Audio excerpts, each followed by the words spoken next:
Have you ever discovered that the person you trusted most had stolen everything your parents left for you? My name is Jezebel. When I was 12 years old, I lost both of my parents, Matt Short and Rachel, in a tragic plane crash. One day I had a family, the next day, I had nothing. At least, that's what my uncle, Josh, wanted me to believe. Josh was already a millionaire. Everyone admired him. People called him generous. They said I was lucky he had taken me in. If only they knew the truth. The night after my parents' funeral, Josh sat me down in his mansion. He looked sad, or at least, he pretended to. He held my hand and said, "Your parents loved you very much, Jezebel, but they left behind nothing except debt. From now on, I'll take care of you." I believed every word. Why wouldn't I? I was only 12 years old. For the next 10 years, I lived in his house, but I was never treated like family. I wore secondhand clothes. I cleaned the house. I worked after school to buy my own books. Whenever I asked about my parents, Josh changed the subject. Whenever I asked about money, he smiled and said, there was nothing left. At 18, he handed me one small suitcase. Then he looked me in the eyes and said, "You're an adult now.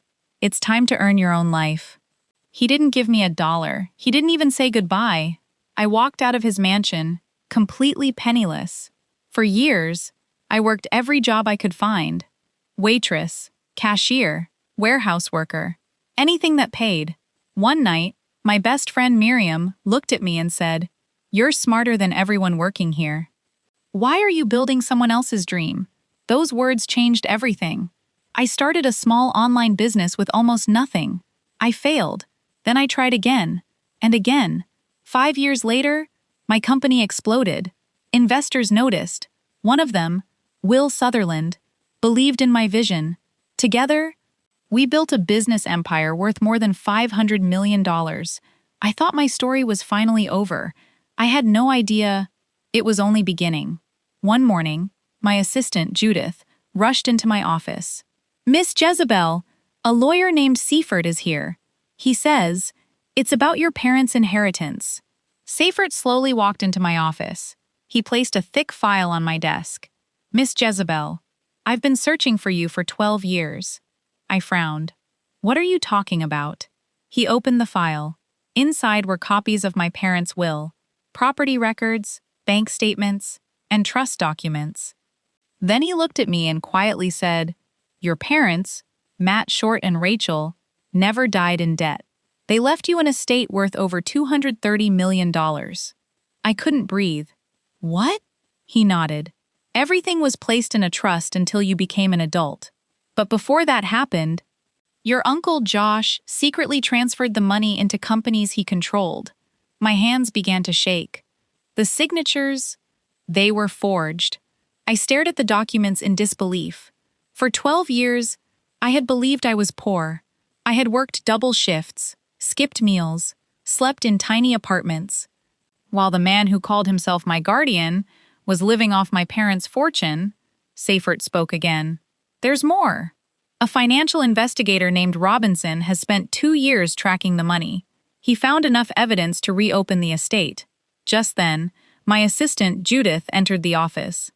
"Miss Jezebel, there's someone downstairs. He says he's your uncle." I smiled for the first time. "Send him in." The door opened. Josh walked inside. He looked nothing like the confident millionaire I remembered. His expensive watch was gone. His shoulders were slumped. His face was pale. He looked defeated. "Jezebel, I need your help." I leaned back in my chair. "What happened?" "My companies are collapsing. The banks are taking everything. I've lost almost all my money." He swallowed hard. "I know you built a successful business. I was hoping you could save me." I looked at him for a long moment. Then I slid my parents' will across the desk. His face turned white. "You know exactly what this is," I said quietly. He didn't touch it. "I know. For 12 years, you let me believe my parents left me nothing. You stole $230 million that was never yours." Tears filled his eyes. "I was greedy. I thought I'd replace the money before you found out, but I never did." I stood up. "You didn't just steal money. You stole my childhood, my future, And my parents' final gift. Josh fell to his knees. I'm sorry. I'll confess. I'll return everything I have left. I looked at Seifert. File the lawsuit. I looked at Robinson. Recover every asset you can. Then I looked back at Josh. I won't destroy you. Life has already done that. I'll simply make sure justice is finally served. Months later, Judge Southey ruled in my favor. Every remaining asset Josh owned was transferred back to my family's estate. The money couldn't give me back my parents. It couldn't give me back my childhood. But it gave me something just as valuable. The truth. As I walked out of the courthouse, I looked up at the sky and smiled. Mom, Dad, I finally kept the promise you never got the chance to ask for. I protected what belonged to our family.